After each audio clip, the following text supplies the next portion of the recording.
안녕하세요. 초성교회 남소연 사모입니다. 초성TV 이달의 추천도서 2월의 책입니다. 먼저 소개시켜드릴 첫 번째 책은 러셀 무어의 폭풍 속의 가정입니다. 저자인 러셀 무어는 입양한 두 아들을 포함한 5 아들을 둔 아버지이자 목회자이며 윤리학자, 저명한 신학자이며 영성 작가로도 알려져 있는데요. 국내에 번역된 다른 저서로는 본인의 두 아들의 입양한 이야기를 바탕으로 쓴 입양의 마음과 왜 우리는 유혹을 이길 수 없는가 등이 있습니다. 이 책 폭풍 속의 가정은 2019년 크리스채너티 투데이 올해 최고의 책으로 뽑히기도 하였는데요. 새해에 어떤 책을 함께 읽으면 좋을까 생각해 보다가 지난 1년 2020년 바이러스라는 질병으로 인하여 우리는 저마다 속한 공동체의 많은 공동체들의 무너짐, 정체됨, 또 연약함 등을 수없이 보아왔습니다. 이럴 때일수록 우리가 속한 공동체인 가장 작은 공동체, 가장 중요한 공동체인 가정이 그리스도 앞에 바로 서야겠다, 굳게 서야 될 때라는 마음이 들어서 이 책 폭풍 속의 가정을 함께 읽어보길 원하며 이 책을 선택하게 되었습니다. 사실 폭풍 속의 가정 이 책은 구매 후 제 책장에서 1년 이상 묵혀있던 책이었는데 이번에 이 책을 읽으며 왜 진작 읽지 않았을까 하는 생각이 들 만큼 좋은 책이었습니다.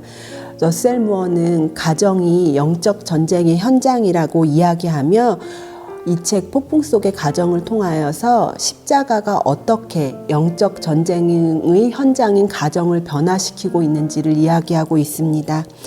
많은 크리스천들이 교회 안에서의 신앙을 교회 밖 또 가정에서 유지하기 어려워하는 것을 익히 알고 있고 목회자 가정인 저희 가정 역시도 늘 함께 고민하고 기도하고 있는 부분이기도 합니다.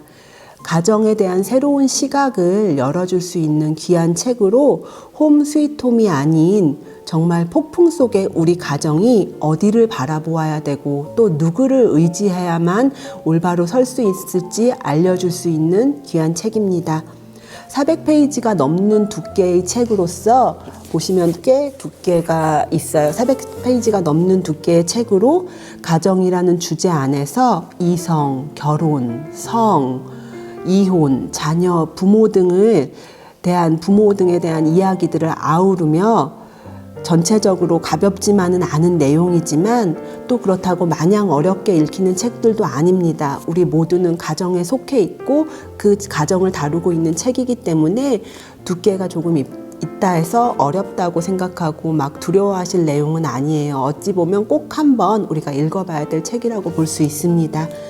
십자가 복음에 비추어서 가정을 정확히 진단하고 성경적인 대답을 제시하는 책이라는 유기성 목사님의 추천의 글처럼 속회 등 소그룹에서 함께 읽어도 좋고 저는 특히나 젊은 부부들에게 추천하고 싶습니다. 비록 폭풍 속의 가정이지만 하나님과 동행하는 폭풍 속의 가정이길 기도하는 모든 분들에게 한번 꼭 읽어보시라고 추천드립니다. 두 번째 책은 김소영의 어린이라는 세계입니다.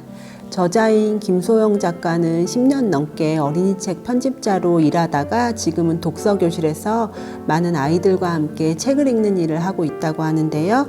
다른 책으로는 어린이책 읽는 법, 말하기 독서법이 있습니다. 사실 저는 9살 아이를 둔 엄마이자 또 모든 책들을 장르 불문하고 좋아함에도 불구하고 육아서적이라던가 특별히 교육서적 또는 어린이를 주제로 한 책들을 즐겨 읽는 편은 아니었는데요.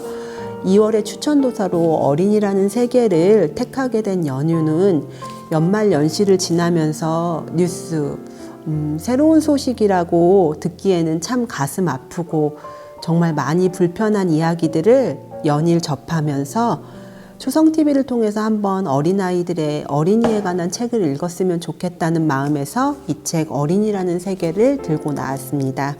책의 내용은 독서교실을 운영하는 작가가 아이들과 함께 책에 대해서 책을 읽으면서 나눈 이야기, 또 에피소드들, 또 어린이들에 대한 작가의 생각 등이 담겨 있습니다.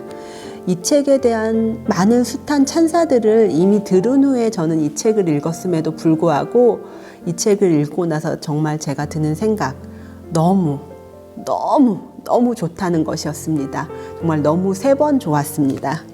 그리고 제 기준에서 제가 읽고 느끼기에 이 책은 실패와 숱한 상처의 시간들로 인한 보이지 않는 결핍들을 어른이라고 연륜이라고 애써 이야기하면서 위로하고 또 포장하는 어른들을 위한 힐링, 치유 에세이라고 봐도 무방하겠다는 생각도 들었습니다.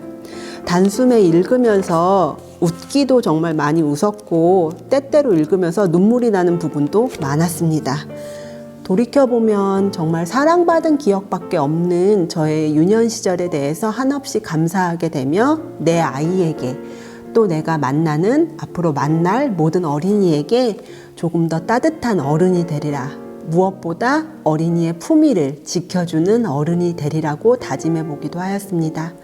얼마 전 예배 시간에 찬송가 주와 같이 길 가는 것을 불렀는데 찬송을 마친 후 목사님께서 그 2절 어린아이 같은 우리 미련하고 약하나 이 부분의 가사에 대해서 목사님은 조금 다른 생각을 갖고 있다고 말씀하시면서 어린아이들은 결코 미련하지도 또 어떤 면으로는 약하지도 않고 어떤 면에서는 굉장히 강한 면을 보여주는 것이 어린아이라고 생각하신다고 이야기하신 것도 다시 생각나기도 하였습니다. 많이들 좋아하시는 김영하 작가가 인스타그램을 시작하면서 인스타그램 라이브를 통해서 한 달에 한 번 북클럽을 여는데요. 김영하 작가의 2월의 북클럽의 책도 이 책 어린이라는 세계라고 들었습니다. 2월 말 인스타 라이브를 통해서 어린이라는 세계 이 책을 나눔을 한다고 해서 저도 한번 참여해 볼 예정입니다. 정말 많은 분들이 읽었으면 하는 책으로 한때 어린이였던 시절이 있는 모든 분들께 강력 추천드립니다. 저는 그럼 다음번 추천 도서로 만나 뵙겠습니다. 안녕히 계세요.